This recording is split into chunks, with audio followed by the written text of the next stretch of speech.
પ્રણામ મિત્રો. વાર્તા રે વાર્તામાં આપ સૌનું સ્વાગત છે.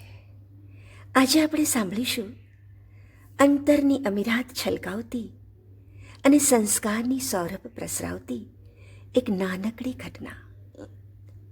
સુંદરિયાણા ગામના બસ સ્ટેન્ડ ઉપર બસની રાહ જોતા થોડાક પ્રવાસીઓ ઊભા છે.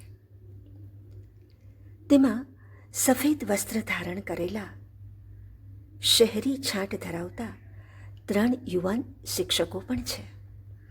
પોતાની આજુબાજુ ઊભેલા ગામડાના લોકોને જોઈને એને બહુ ગુસ્સો આવે છે અને ચર્ચા કરે છે.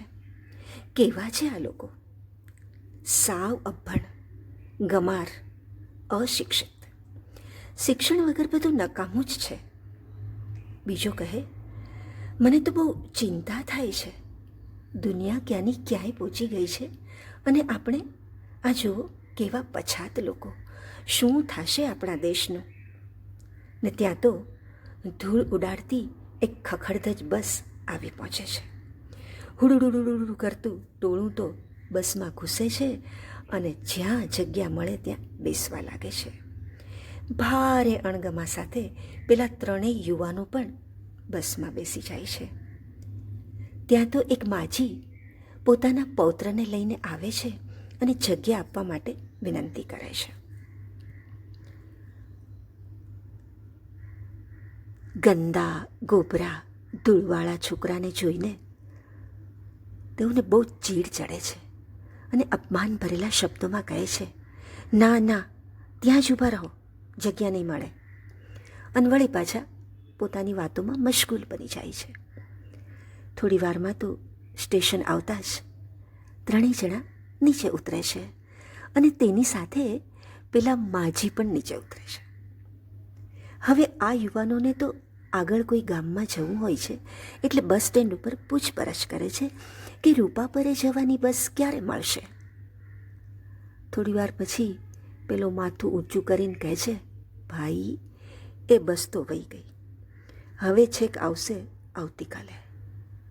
પેલા 3 તો ભારે મૂંઝાણા. અજાણ્યું ગામ, સાંજનો સમય, કરશું શું હવે? અહીંયા તો કોઈ વાહન પણ મળે નહીં. આ બધી વાત પેલા માજી સાંભળે છે અને પટ દઈને કહે છે, અરે ભાઈઓ, મૂંઝાતા નહીં, મારો ગગો હમણાં ટ્રેક્ટર લઈને આવી પૂગશે, હાલો અમારી ભેળા. 3 જણા આશ્ચર્યચકિત થઈ જાય છે. જેને આપણે બસમાં જગ્યા ન આપી, અપમાન કર્યું, એ આપને એની સાથે લઈ જશે? ત્યાં તો ટ્રેક્ટર આવી પહોંચે છે. અનમાજી તો ટ્રેક્ટરમાં બેહીને કહે છે, એ હાલો ભાઈઓ, હાલો હાલો હાલો અમારી ભેળા. 3 જણા ભોઠપ તો અનુભવે છે પણ ટ્રેક્ટરમાં બેસી જાય છે. અને થોડી વાર પછી તો ગામ આવે છે. માજીના ઘર પાસે ટ્રેક્ટર ઊભું રહ્યું. મોટું કહી શકાય એવું ખોરડું છે. માજીએ તો બેઠા બેઠા જ બૂમ પાડી, મહેમાન આવ્યા છે, ખાટલા ઢાળજો. યુવાનો એકબીજાની સામે જોવા લાગ્યા. નીચે ઉતર્યા છે. માજી કહે છે, આવો આવો, બેસો. એક નાનકડી ફૂલપરી જેવી છોકરી દોડતી દોડતી આવે છે, ખાટલું ઢાળે છે અને પોચી પોચી રજાઈ માથે ઢાળે છે. મા 3ને બેસવાનું કહે છે. શર્મિંદગી અનુભવતા 3 જણા બેસે છે. ત્યાં તો ઠંડા પાણીના લોટા લઈને છોકરી આવી. મા કહે, ક્યારના નીકળ્યા છો ઘરેથી, ટાઢું ગોળાનું પાણી પીવો, ટાટક થાય, બેહો મારા વાલા. 3 જણા પાણી પીવે છે. નીચું જોઈ જાય છે. ઊંચું જોવાની તો હિંમત જ નથી થતી. અને ત્યાં તો લોટો ભરીને ચા આવે છે અને રકેબીઓમાં ચા કઢાય છે. મા કહે છે, લ્યો રકેબી રકેબી ચા પીવો.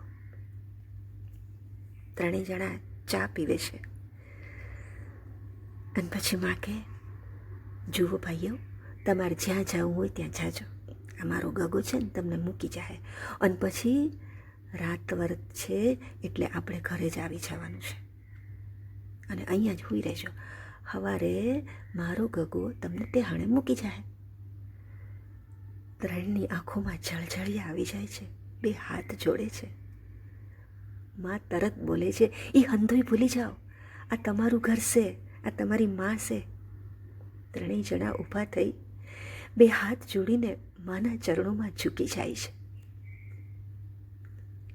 કોણ શિક્ષિત અને કોણ અશિક્ષિત, કોણ સંસ્કારી અને કોણ અસંસ્કારી? ચિંતન કરજો મિત્રો, વિચાર કરજો. આજે આપ સૌએ એક કામ કરવાનું છે.